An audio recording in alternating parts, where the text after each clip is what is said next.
Sahana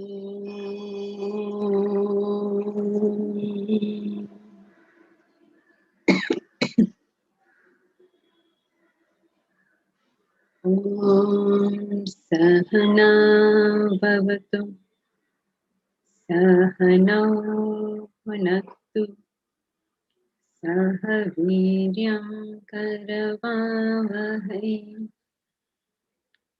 Tejasvinavadhitamastu ma vidvishavahai. Om Shanti Shanti Shanti.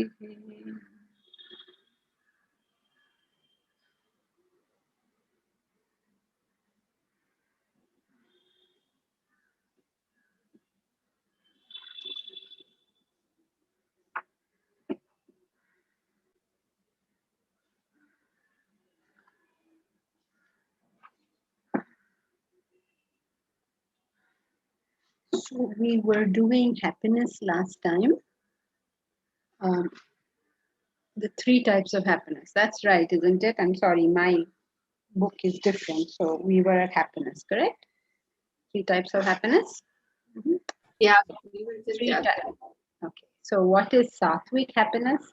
Sattvic happiness is you're willing to take on some kind of pain because you understand the value of what you're doing. So it may begin as a certain amount of pain or a discomfort. Let's not say pain, it should not ever be a pain, it should be a discomfort. But then it converts itself into ever enlarging ripples of comfort. It's sometimes very difficult to say sorry. But if you do manage to say sorry, it opens up into ever enlarging ripples of fulfillment in relationships. Sometimes difficult to say thank you, to say please. Difficult to swallow our pride sometimes and do whatever needs to be done. It's difficult at the physical level to do the right things. It's difficult at the emotional level to do the right things. It's difficult at the intellectual level to do the right things.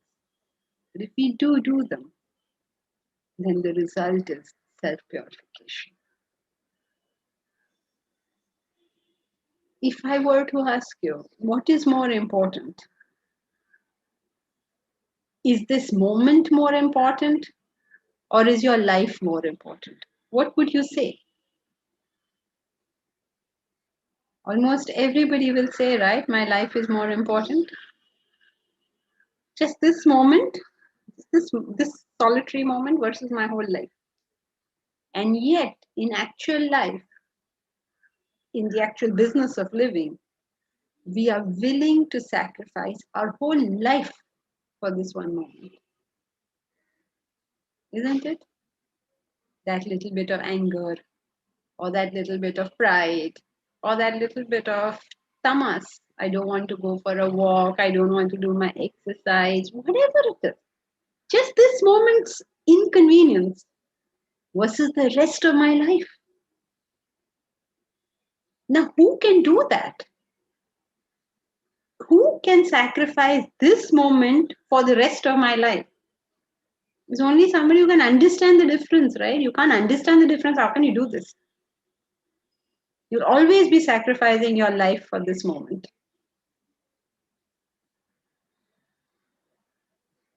So he says it is born out of the clarity of the intellect. Your intellect can figure out what you're doing for what. What are you going to get and what are you going to lose? When your intellect can figure that much out, you can understand that, then you will not fall for the most obvious of things. Most obvious. There's nothing very complicated in sattvic pleasure. We seem to think of sattvic pleasure, like you say, okay, listening to bhajans is sattvic pleasure, going to a disco is not sattvic pleasure. It's a very common understanding of it. Erroneous as it turns out. There are no pleasures which are sattvic. Sattvic is the attitude you bring to life, to that contact. You can't say, okay, somebody is teaching Bhagavad Gita, so they are very sattvic, and somebody is teaching, I don't know what, someone is teaching whatever, exercising, so they are very rajasic in life. You don't make all these statements. This unfortunate misappropriation of these terms towards fairly shallow ideas is what is killing the whole subject. Sattvic pleasure means you are willing to give up something pleasurable now because you understand the repercussion that this particular act will have on the rest of your life. That's sattvic pleasure. It is born from the clarity of our intellect. Its result is self-purification. This situation is sattvic. But when I am willing to sacrifice my life for this moment of pleasure, because I do not even understand that I'm sacrificing my life for this moment of pleasure. Like common things, right? I'm willing to eat rubbish. When you eat rubbish, what are you doing? Remember, everything we eat is what is making this body. This body is made of the food we eat. And you're putting rubbish into it. You're impacting this body. And the consequences, it will impact your life somehow. You don't want to think about all these things. You just want to think, oh, this tastes nice and that doesn't taste nice. That attitude is rajasic. That I am willing to give up something more important for something less important because I don't have the brains to understand this thing. I don't get it. We were trying to raise funds for the university that we are so much wanting to do, thinking it will do so much good for the world and all of that, all these full of our heads with all these fantastic ideas. So what is the objection you meet? You meet this very obvious objection when you ask for funds is people want to give funds for what? They want to give it at the moment for medical things because the whole world is suffering from medical things. At other times, they want to give it for food because poverty is a very big problem. These are the type of things people would like. Generous people who wish to help would like to give funds for that. That attitude is called rajasic. You want to give it for that. You're generous. You want to help. It's not that you're a Kanjus Marwadi and you're not going to give funds. You are going to give funds. You give it for that. That attitude is rajasic. Now, can you tell me why is it rajasic? Because it solves the temporary problem. Very good. And cannot understand its consequence. The intellect cannot understand. When the intellect cannot understand that because of the absence of values in the first place, because human beings are behaving badly in the first place, therefore there's poverty, therefore there's corona, therefore there's ecological damage. Can't understand this. So what do? You go and try and solve these various problems. You go and try to solve poverty. You try and solve the mess the senior destitutes are in. You try to solve ecological problems. Why are you doing all this? I mean, not that we shouldn't, of course we have to handle them.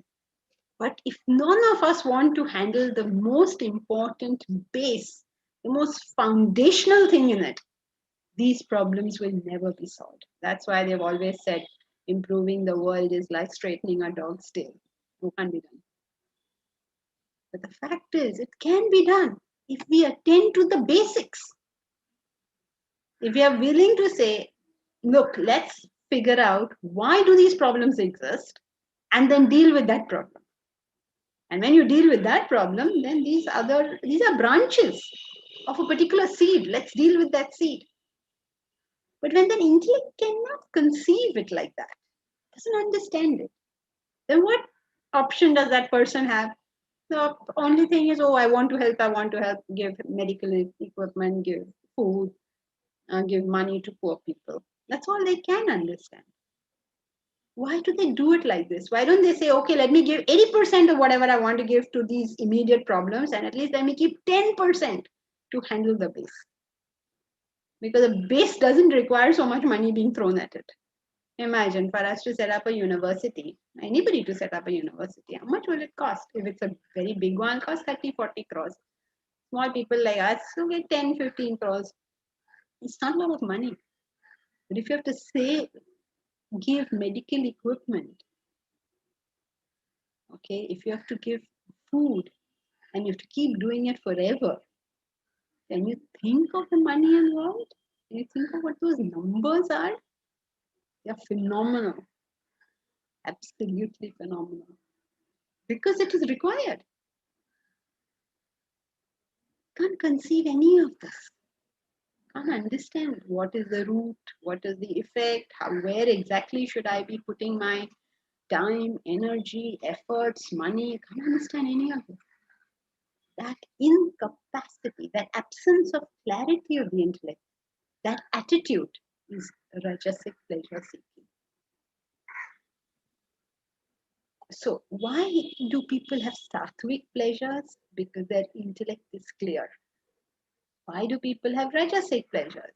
Because their intellect is not clear. And what is tamasic pleasure? Tamasic pleasure is no pleasure at all. And it's just boredom, lethargy. Plonk yourself in front of a television and what is the joy of watching that idiot box for so many hours? Binge watching. What is the joy of it? Are you enjoying that program? Not really. There's not really enjoyment. It is the enjoyment of absence of effort. It is the enjoyment of being ignorant of things. Like, I don't know my problems, and therefore I'm not agitated by my problems. That is called tamasic pleasure. So the ultimate tamasic pleasure which we have in life, the ultimate tamasic pleasure is what? The We don't know ignorance the of the self. self. Very good. Excellent. We don't know the self. And we are not the least bit agitated by this fact. We are not the least bit concerned about this fact. It doesn't bother us. I don't know the self. So what? I'm bound. So what? Can you explain what do you mean by I'm bound? I'm not bound. I'm free to go wherever I want. The ultimate tamasic pleasure is to not know self. To be so comfortable at not knowing it. To be so ignorant of the loss. A huge loss. No recognition of it. So, is that clear? What is sattvic pleasure? Because of the clarity of your intellect, you are willing to do the right thing, no matter how painful it may be at that moment. But you have understood its consequence towards something greater, bigger, higher. No. The result of this kind of behavior is self-purification. Rajasic pleasure is you forget or you don't understand what is the consequence of some pleasurable act right now. Could be anything, okay? Could be listening to bhajans, could be listening to Yog Vashishta, could be attending Vedanta Treatise class. It's nothing to do with what is the object of enjoyment. It is to do with the quality of enjoyment. So, all rajasic pleasure ends in sorrow. It's only a question of time. And tamasic pleasure, there is no pain and no joy in the beginning. What is the joy of not knowing the self? There's no joy in the beginning, there's no joy in the end. There's no joy in it whatsoever. Clear? Anybody has any question on happiness? Yes, Janki ji. So with tamasic happiness, when the consequences hit, how does the person react? I mean, does he move to rajas, or how does he react? Consequences hit, they just start crying. What? And then blaming the world. This is a normal way of living life, right? When the consequences of anything hit us, what do we do? What do all of us do? We just get very angry with people or God or the situation. We start crying. And we spend the rest of our life grumbling about it. Are we going to grow out of it? Not unless we apply our intellect. Isn't that what we do? I mean, what happens? What happens to us when we are unhappy about something? We blame somebody. So first step, what we do, we claim that we are not unhappy at all. That's our first way. No matter how miserable we are, we will claim, no, I'm not unhappy. Mujhe kuch nahi hota. That is our first thing. But if it's now so much that sabko dikh hi raha hai, you're sobbing and weeping, then second step we'll say, इसने मेरे साथ ये किया, इसने मेरे साथ वो किया, ये हुआ, वो हुआ. I'll go on saying that. Then what is the third step we will do? Not stop saying it. Go on and on, grumbling. For how many years will we grumble? Lifelong potential. Yeah, lifelong. People have died saying the same thing. Does anybody come out of that? You have to apply yourself. You have to stop and ask the question, what am I doing that is contributing to this situation? The situation is what it is. But what am I doing which is contributing to it? How am I a player over here? It could be in various ways. Some people tell, oh, I always meet people who take undue advantage of me. If you always meet people who take undue advantage of you, if you find that throughout your life, people are taking undue advantage of you, then you have to stop and ask the question. Instead of saying how bad they are, you stop and ask the question, how am I a player in this situation? Why did it happen that I was good and somebody took undue advantage? How did that happen? Ask myself, have I really been good? Or did I give this person something for some other reason? The other reason could be I am dependent upon your goodwill. I'm dependent upon your love. So am I really giving you anything in that case? Or am I really taking from you? I am merely paying the price I thought that comes at. But apparently I was wrong even there. I must know what I'm doing. Rare is a person who asks the question, forget getting an answer, who asks the question, how am I a player? So Bharat, in response to what you're saying, no, they don't become rajasic. They become more tamasic. They use it as an excuse not to do anything. Typical example, my parents didn't bring me up properly. And so what am I doing with my life? I'm wasting it. Why am I wasting it? My parents didn't bring me up. How many things we claim that because my parents did that? As if I never became an adult human being capable of taking my own decisions. Okay, people did what they did. What am I doing? Is that okay, Bharat? Yes, thank you. Sorry, no hope in sorrow, unfortunately. PC, who's PC?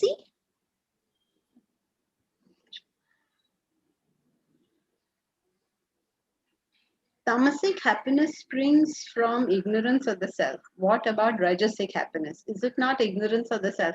That way, all three are ignorance of the self. Sattvic is also ignorance.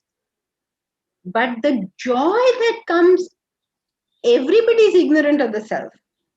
But that joy of it, is a tamasic happiness.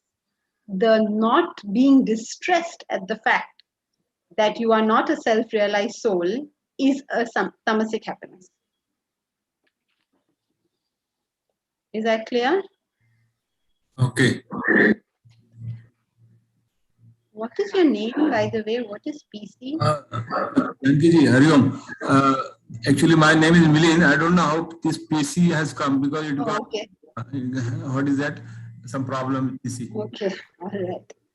Meera, where are you, Meera? Can I see you? I also know. Where is Meera? Meera. How does, there you are, Meera. How does a sattvic person survive among rajasic people, for example, in a family and day-to-day life? Meera, the question should be, how do the rajasic people survive with sattvic? The sattvic will never have a problem. The sattvic is going to, step by step, on a daily basis, do the right thing. So for his survival, that is the easiest. He can manage with anybody at any time. Socrates could live with Xantippe, right? It is Xantippe who couldn't live with Socrates. Socrates had no problem. She went and threw dirty water on him, but he was okay with life. So it is not the sattvic people who have a tough time with people. It is the rajasic people who have a tough time with people. Having a tough time with people is rajasic because why are we having such a tough time with people? Why does anybody cause me distress? Just think about that. Why can anybody have the power to cause me any kind of distress? There's only one way that this can happen. Please note that there is only one way this can happen. And that way is, I expect you to be something that you are not. There's no other way. Even if you say it's just expectations, that's also not correct. Because you can't live in life without expectations, right? But I expect you to be something that you are not. And when I expect you to be something that you are not that person. And so I am disappointed, distressed, agitated. What is a sattvic person? He has clarity of thinking. He immediately spots who is what, and he expects that person to be that. Until that person changes, in which case he will change his assessment. But as long as the person stays what they are, he expects the person to be what they are. It's that simple. So there's no distress. You cannot distress a sattvic person. So to which you may say, no, but I'm a very nice person and these people are more rajasic than me. I'm less rajasic than them. Most of us in the class would tend to feel like that. No, I am the good person and they're not as good as me. Which may be true, which may really be true. May not be true also. I know examples where it is not true, but let us say for argument's sake that you are the nicest person in your house and others are genuinely not as good as you. Then please understand this, that this is your weak link. Work on it. Don't say, I am such a generous person. Then bring that generosity here. The highest generosity we can give to this world is allowing people to live their life in their way. We don't have to have a comment on how anyone does their life. And then the usual argument, but it's my husband, but it's my son, but it's my mother-in-law, but I have to live with them. So what do you mean you have to live with them? You'll have to live with somebody, right? If this package deal seems so bad to you, then find a better one. Nobody's forcing you to live anywhere. But in every deal, there will be something, right? There's no deal in this world which comes perfect. Whichever deal you take a package. So how does a sattvic person survive among rajasic people in day-to-day life? He's the only one who manages to survive. The rest of us have all got blood pressure and have reached ICU. He is just okay. He's okay with everything. To which you say, no, I am more sattvic than the others. Then our sattva is not equal across all areas. So in the area where the rajas is, life is hitting us. Oops, this went away.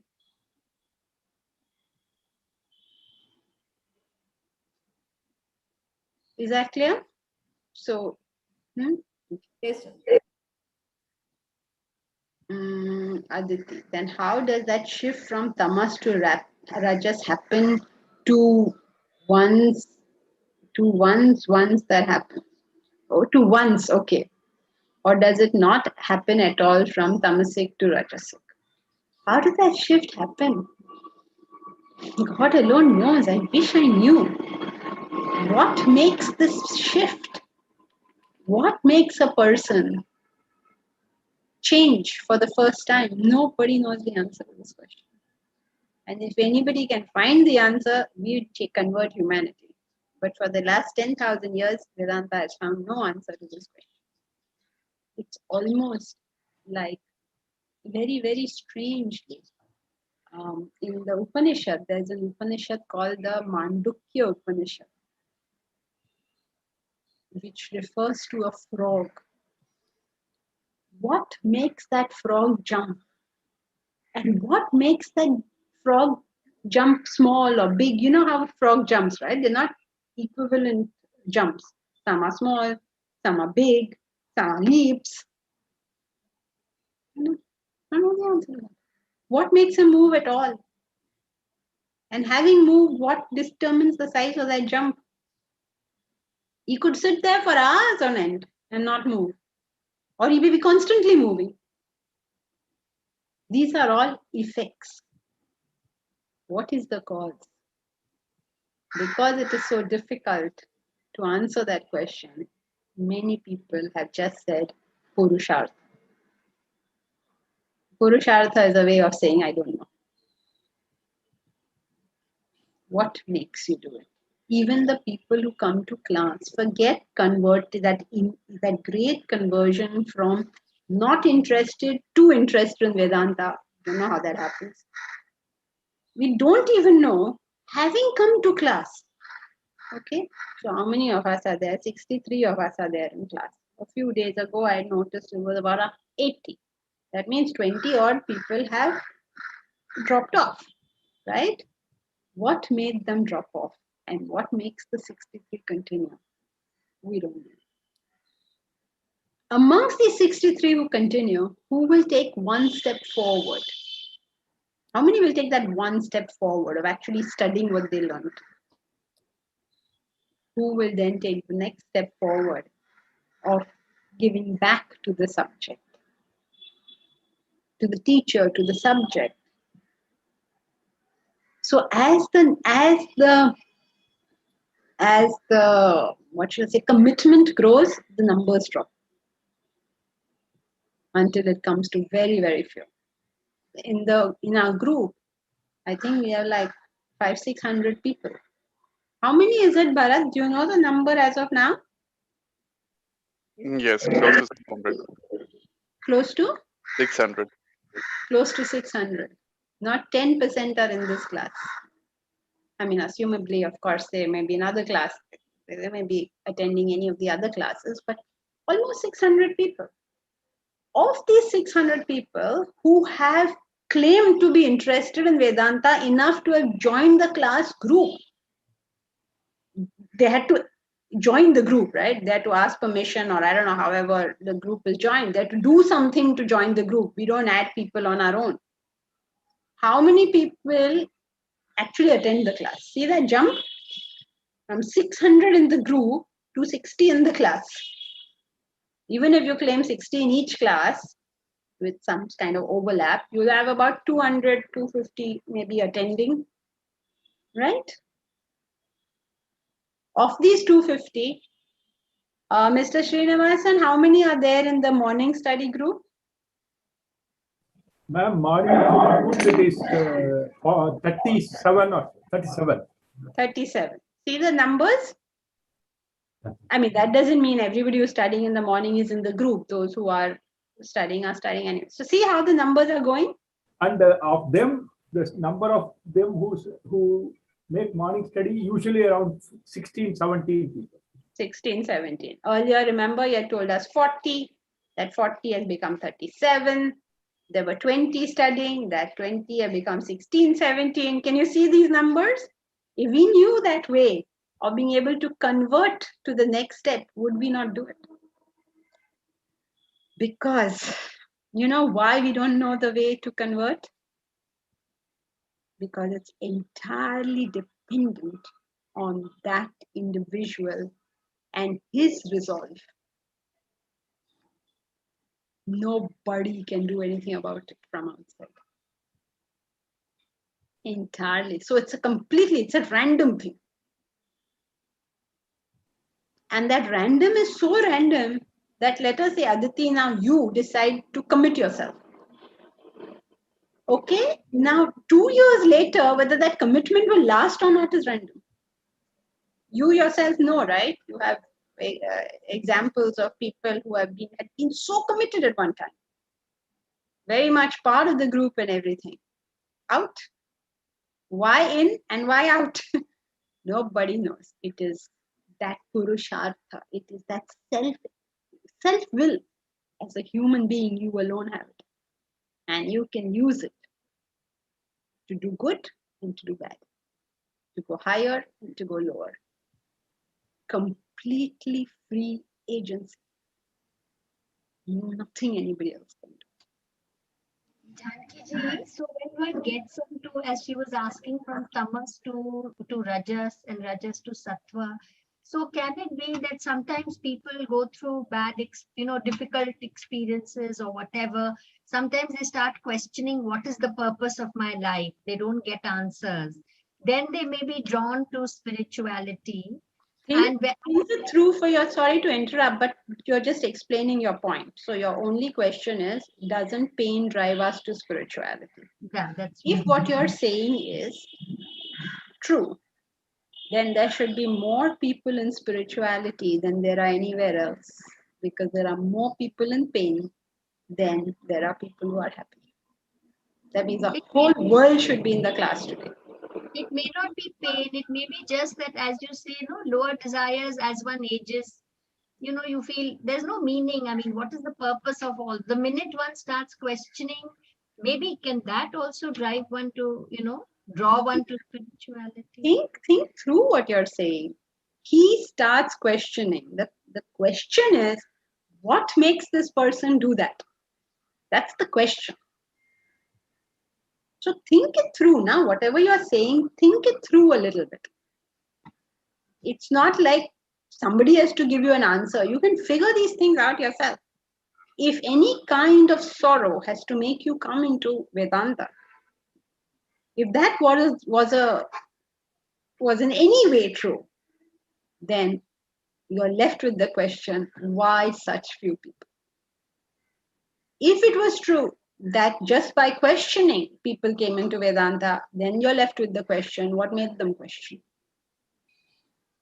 So you have to think it through. It's not like somebody has to answer your questions. You're an adult human being. You can answer your own questions. You can think through your own thoughts. In fact, the whole purpose of Vedanta is that you learn to think through your own thoughts. What are you thinking? On what basis are you thinking this? Where did you get this concept from? And can you prove it in any way? That's your job. That's what you're supposed to think about. It's rational realization that you have suffered, but you also realized, and by coming for to classes and by learning and study, you have rationally come to a conclusion that, yes, this is where I need to be. The question, Suman, is what makes the conversion? Please listen to the question. The question is not, having converted, what am I going to do? The question is, what converts? What converts? There's one person, you are miserable and unhappy with life. I am miserable and unhappy with life. You go to Vedanta. I don't go near. Normally, I don't go near. I hate it. So the question is, why is that happening? So please listen to the question. Don't be like that nice, sweet person who said, I don't know what your question is. I will tell you what I know. Sorry. So that means it's different for each person. Yeah. And it depends on each individual. It is a commitment that you're going to make on the basis of what nobody can tell. But that is your free will. So nobody can influence you. You can advertise it and then you get carried away. You can't. Unless that seed is in you, you can poke you all you want, you will not react. Now, where does that seed come from? Where does that commitment come from? I wish I could answer that question. In the last 10,000 years of Vedanta, they haven't answered that question. Because you have freedom, you have agency. You are a human being. To at least realize your own worth. Nobody, not Christ nor Krishna, can do anything to you. You are your own agent. Janki ji? Sorry. One second, I've been trying to answer Jyoti Saraf Kapoor. Maybe pain to an extent and break free from it pushes them to take that leap. No, but I think, okay, true. So I think you heard what was said. No, if pain did it, it would be so nice, right? We just give everybody some pain and they'll all become mature human beings. Nature is giving us pain and giving us pain and giving us pain. Maturity to aa hi nahi rahi hai. Simple question. Baba, what is going on? Question. Try and use your head. Don't try and say, okay, so Malti. Tamasic has no joy. Tamasic has no joy, Malti, is what tamasic has no joy is what we are saying. The tamasic person doesn't say so. Okay, just as we are the ones who are saying that the rajasic people take up a joy which is going to have bad consequences in the future. The rajasic people don't think so. Okay, so they claim joy. When they are plonked in front of the television, having a beer and getting a beer belly, they are claiming joy, right? Yes. So but their joy and tamasic joy, both people are getting joy, let's say, from whatever they're doing. We were saying that in the end, you suffer the consequences. In the end, the tamasic people have no joy in the beginning or at the end. That's right. I mean, so this is where I was a little that, aren't they getting joy when they're doing whatever they're doing, whether it's eating golgappas or having a drink or smoking? Yeah, that is more rajasic, eating your golgappas and being so thrilled about it, because then you face the consequences later on. But tamasic is, I don't know, it's that very duh state. Okay. You're like there's no real joy. Yeah, okay. The rajasic is excited with his joy. The tamasic is no such thing. He's like, things are not bad. Chal raha hai. That kind of thing. They're a lot more blah, so they're not joyful even in joy. Yeah. Thank you. No, wait. Joyfully enjoying is sattva. Enjoying is rajas. And her is tamas. I'm going to write it down immediately. Okay. Now we are finished with you. Aditi, you wanted to say something? So Janki ji, where does the role of unmanifested desires play in this thing? That is the pleasure of unmanifested desire is tamasic. That means you don't know you have that desire and you are nicely playing around in life. Like a boy who doesn't study, he's not interested in building a career. He's got no interest. He's not studying also. Kuch nahi kar raha hai zindagi mein. He's just sitting at home, watching television, playing computer games. He is not interested in building a career. It's not that he's confused about which career. He's not interested only in doing anything.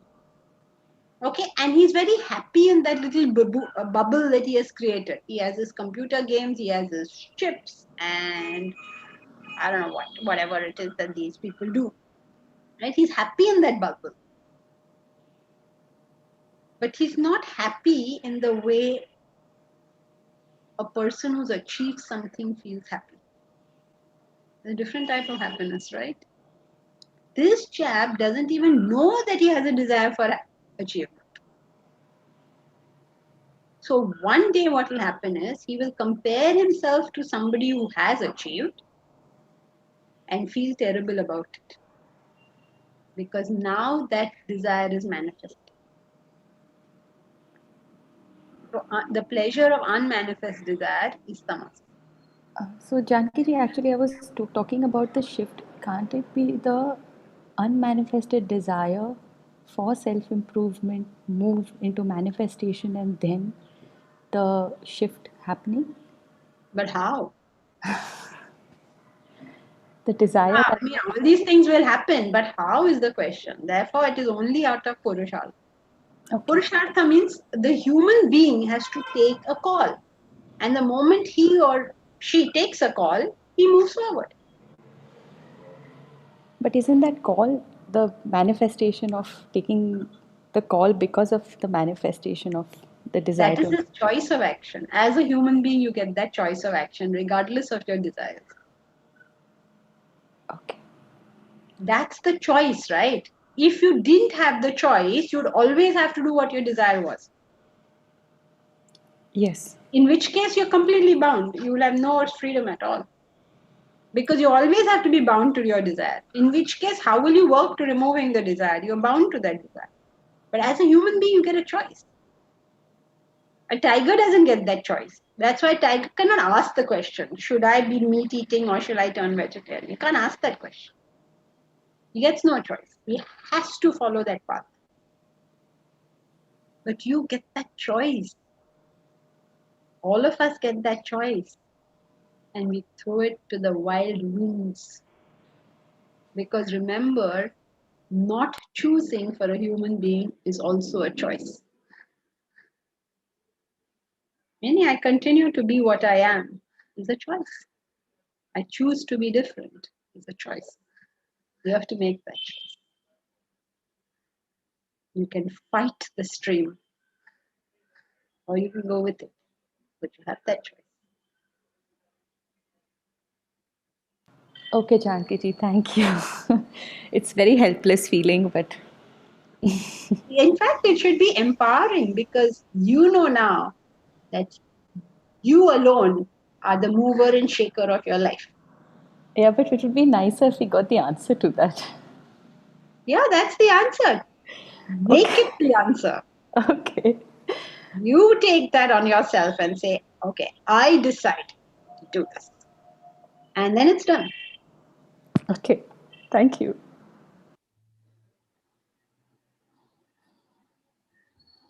So, happiness, all done. Now, which is the next one for us to do? Janki ji, we were doing renunciation. We had started a little bit with renunciation. Okay, renunciation. Yeah. Oh, we did sattvic renunciation. So, what is sattvic renunciation? Is you do the action, but you give up. What are you renouncing? The fruit of action and the Fruit. action desire for the action itself. Attachment. Very good. Two things you are giving up. You're performing the action, but you're giving up two things. Actually, giving up two things. You're giving up one, the desire to do the action. Now, why will you give up the desire to do the action? Why did you give it up? Because if you're linking to a higher goal, you're only doing what you actually need to do, not because you want to do it. Very good. You have sacrificed your desire to perform the action. How did you do that? By asking yourself this question, what action should I do now that will take me to my goal? So you chose the action based on the goal, not based on the fact that you wanted this action or you didn't want this action. That's how you give up the desire, the attachment to the action. You did it for a purpose, a higher purpose. How did you give up the desire for the fruit?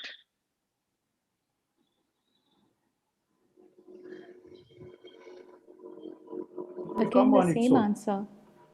There is no need to. 1 second, there's a plane going overhead. Yes, Mr. Srinivasan? It will come automatically. There is no question of expecting the fruit. It will come on How its did own. you give up that desire? What was the mechanism? For What the else? higher goal. It's the same answer for the higher goal. So why couldn't you be obsessed with your higher goal? You're not attached to the action. That's the first one. How are you not attached to two things? Be clear about this. Number one. Okay. How? So it doesn't bind to it. That is the consequence, Jyoti. Or not this Jyoti from Zoom, but Jyoti from Instagram. That is the consequence. So it doesn't bind to it, free of karma. That's a consequence. I'm asking you, how did you give it up? How did you give up the attachment to the action? You wanted to do the action. You were longing to do the action. How did you manage to give up that? Because you started asking yourself, which action will take me to my goal? And you performed that action. It may have been the same action you would have done had you decided on the basis of what you want to do. It may have been the same action, but you did it because you knew this action will take you to your goal. Okay, now you did that. Now, how did you give up the fruit of action? What was that mechanism? You use your intellect. Use your intellect is true for all cases. See that if I've done the right action, it's going to follow. You just have to accept that you got the crux, the connection between when you do the right thing the right way. You don't need to have to even want it. It's going to come to you. Okay, try to answer always briefly so that we know whether you got the answer. If you talk one paragraph, I have no clarity on whether you got the answer or not. So if you say it in just a few words, then I know either it's right or it's wrong. So how did I give up the fruit of action? You're doing it only because it is the right action. Performing it to the best of my ability. You're focusing on the action. Understanding fruit is perishable. 1 second. Manoj, what are you saying? Understanding like that the fruit is perishable, so focus should be only on the action. Okay, let me see. Jatin, by viewing the action as mandatory. Asha, you understand getting the goal will bring greater happiness than the current fruit. Focus is on the action. Anita. The focus is on the action objectively. Sorry? Focusing on the action objectively. Very good. So Akhila, Anita, very good. Okay, so how did you give up the attachment to the action? By remembering the fruit. How did you give up the fruit? By focusing on the action.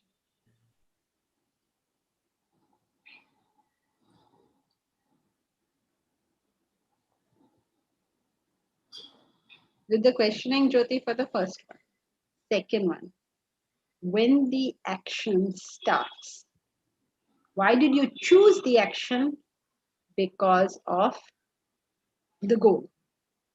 When the action started, you switch off from that goal and focus on the action. Is that clear? So a sattvic person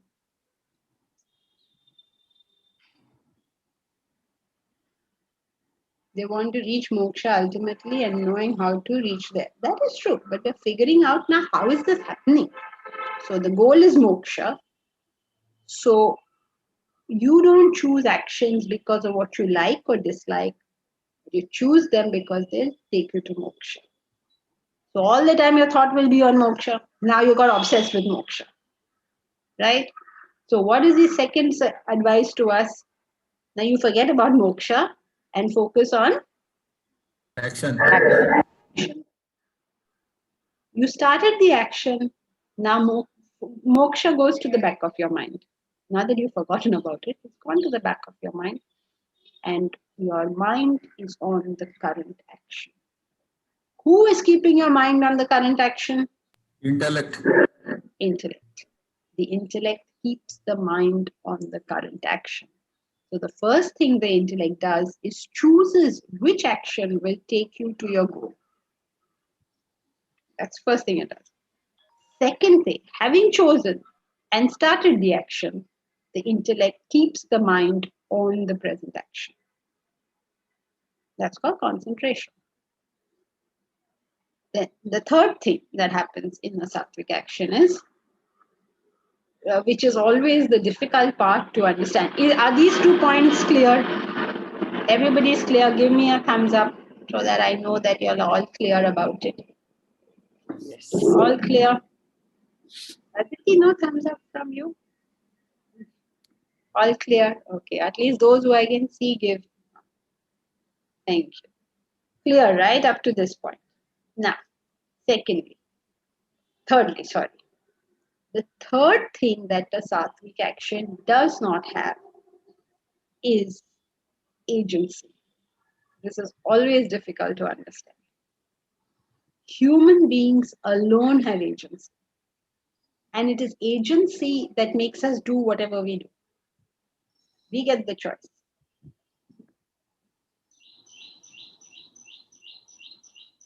But if you take the agency upon yourself,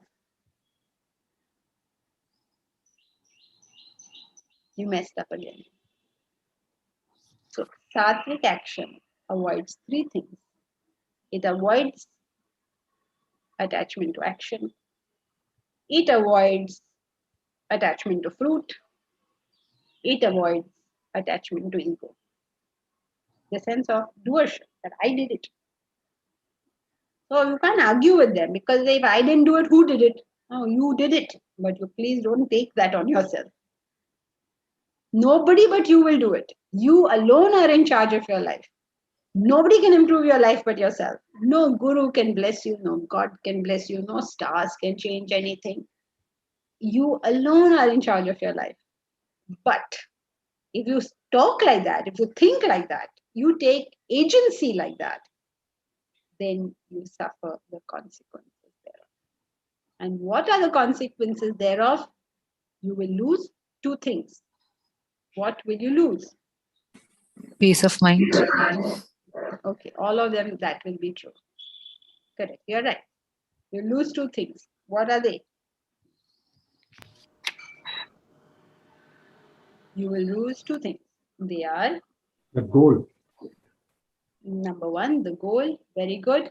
Number Focus. 2. Focus on. Very good. The concentration. You will neither have the goal, nor will you have the action. Or because you won't have the action, you won't have the goal. Why can't you concentrate on the action if you take agency? Agitation. Okay. What else? Attachment. Okay, correct. Your ego comes in the way. You're not Meaning doing the what? action. Focus goes away. Yes. Why has the focus gone? Because you're not doing the action. You're thinking about I did. Doership.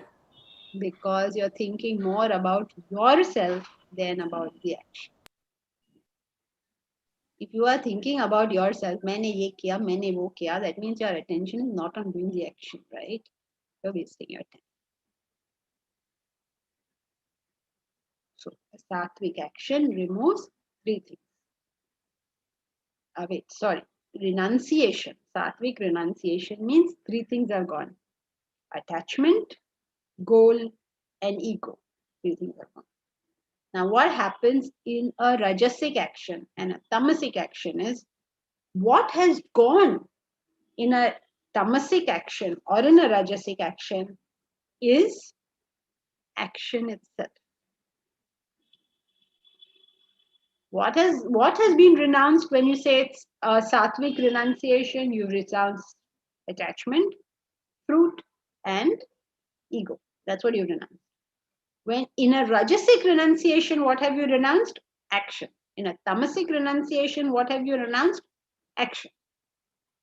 So most people are very happy to give up the action. So they fall into rajas or tamas. Now let's see the difference between these two. So who will read rajasic renunciation? I will. Please do. Rajasic renunciation is giving up action that is painful out of fear of bodily strain or suffering. In such cases, one would take up the action when the element of pain or fear of suffering is removed. There is no renunciation. Consequently, it is deprived of the fruit of true renunciation. Rajasic happiness is Rajasic renunciation is avoiding actions that are painful and based on bodily strain and suffering, deprived of the fruit of renunciation. There is no renunciation. And one more point. There is no renunciation because deprived of the fruit. No, that is, but there is no renunciation here because there is no giving up here because you don't have the desire to do it. You didn't want to do it anyway. Wait, don't all please speak together. Usha, please tell me there is no renunciation because giving up on the action. So that is given up, right? So that doesn't explain why there is no renunciation. Why is there no renunciation? Because you don't have the desire to do it. You didn't want to do it. Because of the fear of the bodily pain? Yeah. Sorrow. Why is there no renunciation? Out of fear. Why is there no? There's no renunciation because there's no giving up. Because the moment that fear or that pain or some obstruction is removed, the person is going to take it again. So he hasn't given up. Okay. And that's why he's not going to get the fruit of it. Okay. He's holding on. How is he holding on? He's holding on mentally. Typical example, right? That sour grapes is a typical example. He hasn't given up. He still wants it. So therefore, there's no renunciation. And because there's no renunciation, there is no fruit of renunciation. Yes. Otherwise, very good. Yes, you're right. What are the important points here? Action is given up. What's the second point? It is given up for what reason? Because there's some kind of physical or mental pain involved. Yes, fear is one type of mental pain. Some kind of discomfort is involved. Therefore, you give it up. But you won't get the fruit of renunciation. What is the fruit of renunciation? Desire is gone. Desire is gone. Spiritual growth is obtained. Correct. That's the fruit. You won't get it. Why not? Because you haven't given up. How do you know you haven't given up? Remove that obstruction, remove that pain, and that person will grab it. So, when you want to do your CA exam and you've already failed 5 times, I don't know, what are these CA exams that everybody keeps failing on? So 5 times you've failed. Then what will you say? That I'm not interested in being a CA. But suppose somebody comes to you and says, okay, I'll get you, I'll ensure you will pass this year. Then what will you say? Okay, chalo, is baar fir se try karta hu. Right? So you have not given it up. You still very much want it. And therefore you cannot get the fruit of renunciation. As soon as you remove the pain element, the person will take that up again. Now, tamasic renunciation is of a different type. Here also action is given up. But this time it's given up for another reason. We have exactly 1 minute. Shall we do it or leave it for next time? Let's finish. Do it. Who will read it? Quickly read the last paragraph.